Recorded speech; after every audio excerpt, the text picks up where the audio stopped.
xiisad dagaal oo u dhaxaysa beelaha Gaaljecel iyo Raxan Weyn oo ka taagan deegaanka Yaqbari Weyne ku dhawaad 20 qofood oo dhimasho iyo dhaawac ku noqday dagaal laba beelood ku dhaxmaray deegaan ka tirsan waqooyiga gobolka Galgaduud.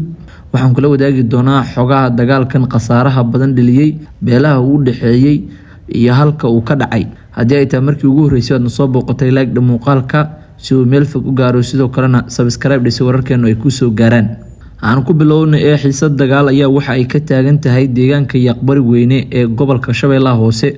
xiisadan ayaa waxay u dhaxaysaa laba beelood oo kala ah beelaha Gaaljecel iyo Raxan Weyn. xiisadan ayaa waxa ay timid kadib markii ay burburtay xabad joojin lagu waday in labada beelood oo muddooyinkii dambe isku hayay Yaqbari Weyne la kala dhex dhigo. si gaar ah xiisadan ayaa waxay u dhaxaysaa beesha Hubayr oo Raxan Weyn ah iyo sidoo kale beesha Gaaljecel.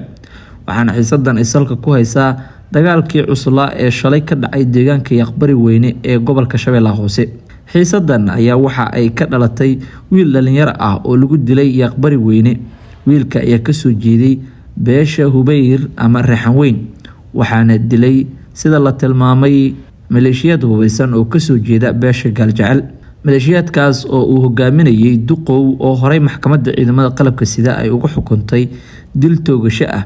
wararka hoose ee la helayo ayaana tilmaamaya in haatan labada beelood ay difaac adag ay kaga jiraan deegaanka Yaqbari Weyne, waxaana cabsi xoogan laga qabaa in labada dhinac dagaal u dhaxeeya uu markale ka qarxo deegaanka Yaqbari Weyne ee gobolka Shabeellaha Hoose.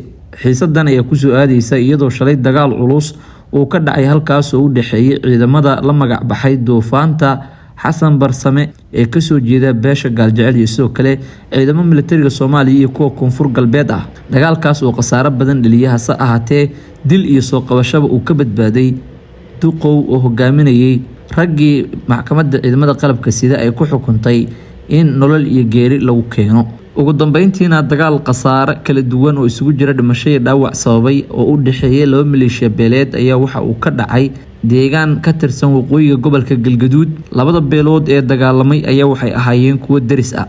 dagaalka ayaa sida la soo warinayo waxa uu saaka ku bilowday si goos ah iyadoo la maqlayay rasaas teel ah, waxaana intaas kadib xigtay dagaal toos ah oo labada dhinac ay isku fara saareen. ilaa iyo galabta ay dagaalkan aaga wadada dheer ee xiriirisa deegaanka lagu magacaabo isgoyska Ceel Cabdikariin oo ka tirsan magaalada Huurshe iyo sidoo kale Bangeele oo isla gobolkaasi Galgaduud ka tirsan. dagaalkan ayaa waxaa ka dhashay khasaare isugu jira dhimasho iyo dhaawac kuwa oo soo kala gaaray labada dhinac ee dirirtu ay u dhaxaysay. wararka la helayo ayaa waxa ay sheegayaan in 10 qofood oo dhinacyadii dagaalamay ah ay ku dhinteen dagaalkan, waxaana dhaawacyadu ay kor u dhaafayaan dhowr iyo 10 qofood. beelaha maanta dagaalamay ayaa waxa ay kala ahaayeen beesha Dir iyo sidoo kale beesha Mareexaan, waxaana ay yihiin kuwo daris ah kuwaas oo kasoo kala jeeda magaalooyinka Xeraale iyo Caabud Waaqe isla gobolka Galgaduud.